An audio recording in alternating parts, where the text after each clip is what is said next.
Welcome back to The Explainer. Today, we're diving into one of the biggest money questions out there. It can feel so overwhelming, right? How much do I actually need to save for retirement? Well, we're going to cut through all that generic advice and show you what the data really says. And trust me, the answer might be way simpler than you think. It's the question that keeps so many of us up at night, right? Am I saving enough? It can create a ton of anxiety. But what if I told you there are some pretty simple, data-backed benchmarks that can tell you, hey, you're on the right track? Well, that's exactly what we're doing today. We've crunched the numbers to give you that clarity. All right, let's just jump right in. Here's how we're going to break it all down. First up, a quick retirement reality check, the big picture. Then we'll look at what Americans actually have saved.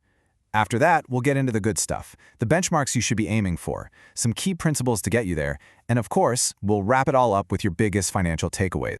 Okay, first up, the retirement reality check. Before we can even start talking about your personal savings, we gotta understand the world we're living in. The whole financial landscape has some pretty unique challenges right now, so let's set the stage. So what are we even talking about with retirement readiness? Well, it's pretty simple. It's the ability to keep living your current lifestyle after you stop working. That's the dream, right? No big downgrades, just enjoying life. But as we're about to see, a couple of major economic trends are making that dream a lot tougher to reach for a lot of people. And this data, wow, it really paints a picture. And honestly, it's a little stark. Look at this. Less than half of Americans are actually on track for retirement.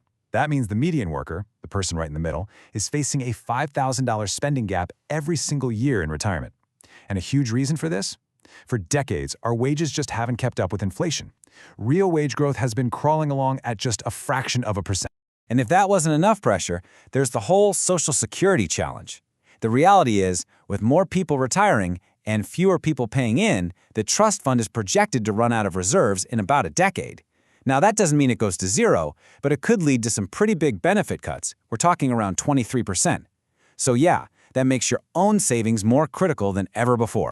All right, next section. So, with that whole challenging environment as the backdrop, how much should people actually manage to put away?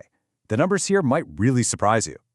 So you might see a number like this, over $141,000, and immediately feel your stomach drop. I get it. But here's the secret, okay? This number is the average. And let me tell you, when it comes to savings, the average is basically useless for figuring out where you personally stand.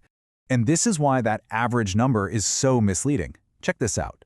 The median, that's the real midpoint, the person smack dab in the middle, for that same 35 to 44 age group is only $45,000. That is a massive difference. We're talking almost $100,000. So the median, that gives you a much more realistic picture of what a typical person actually has saved.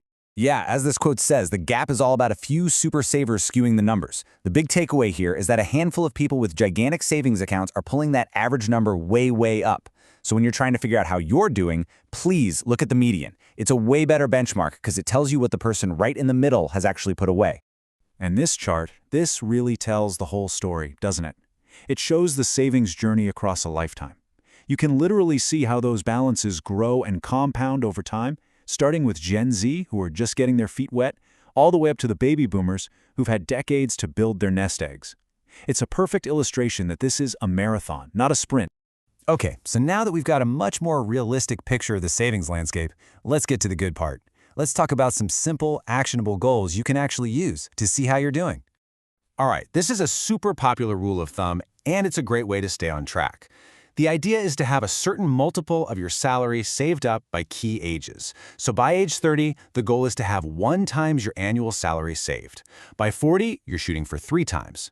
Then it jumps to 6 times by 50, 8 times by 60, and finally, the big one, 10 times your salary by the time you're ready to retire at 67. But listen, it's really important to remember, these are just guidelines, okay? They're not hard and fast deadlines. Everyone's life is totally different, right? Your career, your family, your goals, it's all unique. The real power of a rule like this is that it gives you a solid target to aim for, a starting point that you can then tweak to fit your own life.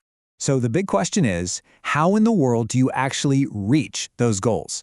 They can feel kind of lofty, right? Well, it turns out there is one incredibly simple principle that can make all the difference. And here it is, the magic number, 15%. That's it. Financial experts pretty much across the board suggest this one simple but super powerful goal. Aim to save 15% of your pre-tax income every single year.